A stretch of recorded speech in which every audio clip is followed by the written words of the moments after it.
puissance du Seigneur.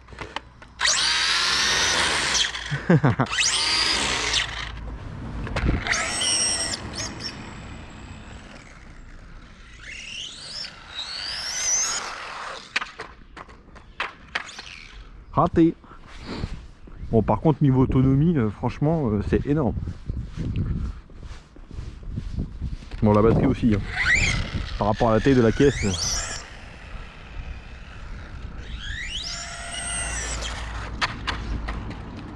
J'adore parce que le combo il est super cool parce que ça part tranquille et une fois que tu es bien lancé, ça met les watts.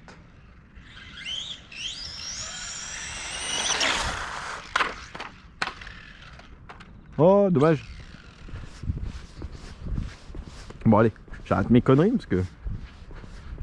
Mais en fait, elle est trop cool.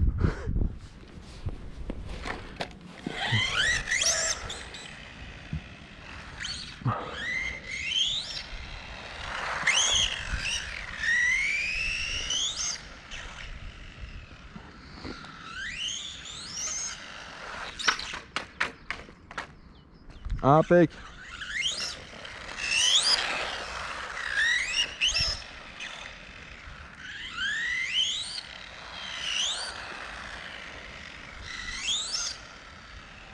Regardez les gars, je vais vous montrer mon petit setup.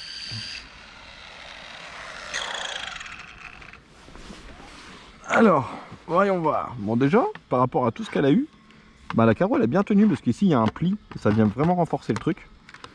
Ça c'est top, regardez moi les amortisseurs, magnifique. Donc on a des petites cales pour les réglages avec, mais j'en ai pas mis. Elle est encore d'origine. Là le seul truc que j'ai fait, c'est que j'ai rabaissé la carreau. Je l'ai descendu au maximum parce que ça faisait dégueulasse, sinon on voyait tout le moteur et tout.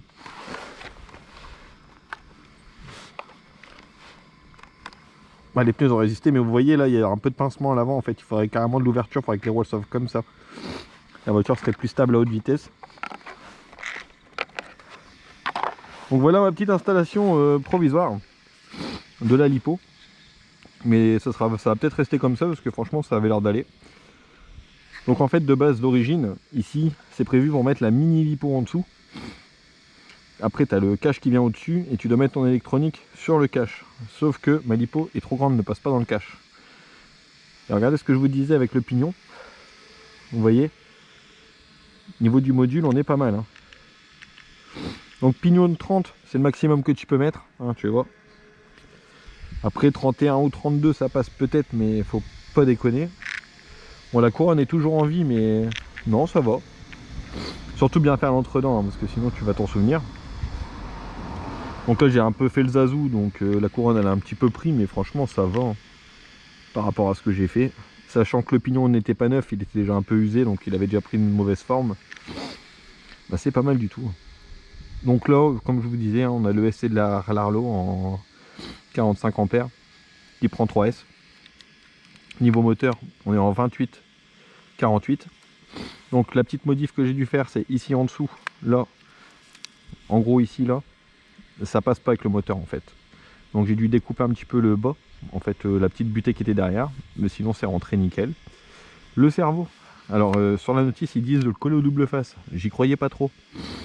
Et pour finir, ben, je peux vous dire que bah, ça tient, hein, vous l'avez bien vu, un délire. Donc surtout bien mettre du nettoyant frein sur le châssis avant et en dessous du cerveau correctement avant de mettre le double face. Au moins ça évite que le cerveau bouge. Donc au niveau du cerveau, c'est un micro cerveau. Combien de kilos, je ne saurais pas vous dire, il faut regarder les specs de l'Arlo. Mais ça fait très très bien le taf, vous voyez. Et ça tourne très bien, ça tourne très vite aussi. Franchement, j'en reviens pas que ça fonctionne aussi bien. Donc voilà, donc cardan alu. Et on va regarder, hein. Je suis sûr même ça c'est mieux que l'Arlo. Bah ouais, j'en étais sûr. Regardez, sortie des diffs, bah il n'y a pas de jeu. C'est magnifique. Derrière, pareil. Regardez-moi ces beaux petits CVD bleus. Bon, par contre, attention, c'est pas des hexagones, hein, pour les jantes.